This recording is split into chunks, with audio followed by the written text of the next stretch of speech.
Hello guys, welcome to study time. आज हम पढ़ेंगे स्थिर अनुपात का नियम। ये केमिस्ट्री का टॉपिक है 11th क्लास की। इससे पहले मैंने पढ़ाया था द्रव्यमान संरक्षण का नियम, तो मैंने बहुत अच्छे से एक्सप्लेन किया हुआ है। आपको वीडियो देखनी हो तो चैनल पर जाकर देख सकते हैं, या फिर मैं डिस्क्रिप्शन में भी लिंक दे दूँगी, वहाँ से भी देख सकते हैं। तो आज हम स्थिर अनुपात का नियम पढ़ेंगे। तो चलिए स्टार्ट करते हैं।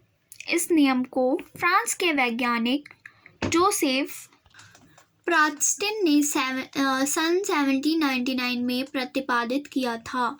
यानी कि ये जो नियम है स्थिर अनुपात का नियम, ये फ्रांस के एक वैज्ञानिक हैं जोसेफ प्रास्टिन। इन्होंने सन 1799 में प्रतिपादित किया था ये वाला नियम स्थिर अनुपात का। इस नियम में क्या है?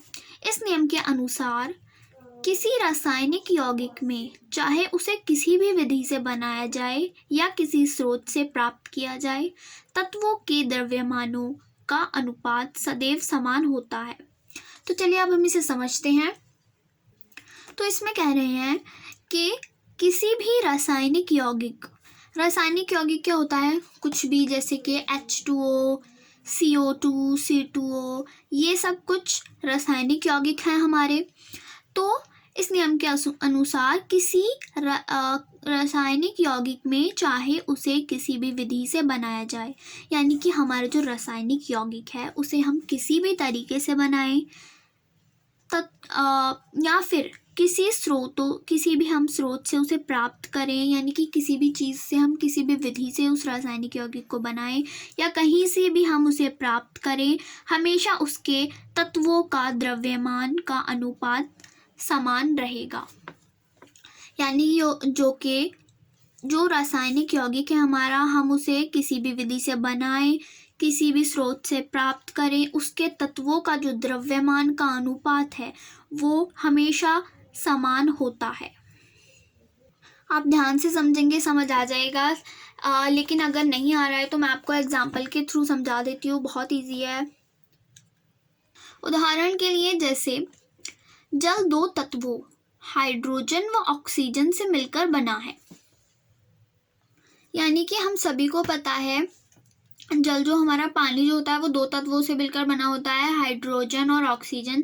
जैसे कि हम उसका सूत्र भी लिखते हैं, फॉर्मूला होता है जल का H2O, यानी कि उसमें हाइड्रोजन के अणु हैं और ऑक्सीजन है। तो हाइड्रोजन और ऑक्सीजन से मिलकर बना है जल, ये हमें पता है। जल को विभिन्न स्रोतों जैसे वर्षा, नदी, कुओं व समुद्र से प्राप्त किया जा सकता है। यानी कि जल जो है वो हम कई जगहों से प्राप्त कर सकते हैं, जैसे कि वर्षा से, नदी, कुओं और समुद्र से हम प्राप्त कर सकते हैं।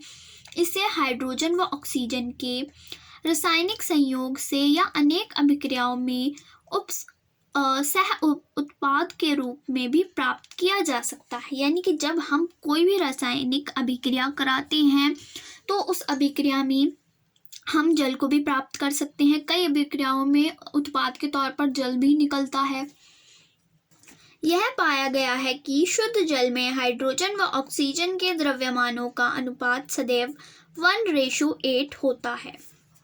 यानी कि हम कहीं से भी पानी लें, जल में से वर्षा में से, नदी, कुएं, समुद्र या फिर हमारी कोई अभिक्रिया में जल निकलता है, तो कहीं से भी हमें जल प्राप्त होता है, उसका शुद्ध जल का हमेशा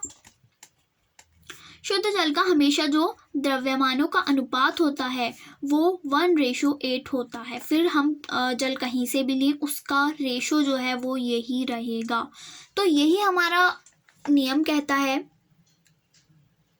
स्थिर अनुपात का नियम। यानी कि अनुपात जो है वो स्थिर रहेगा, हमेशा वही रहेगा जो है। तो जैसे कि जल का, शुद्ध जल जो है उसमें हाइड्रोजन व ऑक्सीजन के जो द्रव्यमान है उसका अनुपात हमेशा 1:8 रहेगा। तो ये हमारा स्थिर अनुपात है शुद्ध जल का, ये कभी नहीं बदल सकता। चाहे हम पानी कहीं से भी लें, कहीं से भी हमें जल प्राप्त हो, शुद्ध जल का हमेशा द्रव्यमान का अनुपात 1:8 रहेगा। तो गाइज यही था स्थिर अनुपात का नियम। वीडियो अच्छी लगी हो तो लाइक करें, कमेंट करके ज़रूर बताएं, अपनी एडवाइस दें। Thank you so much for watching, keep supporting.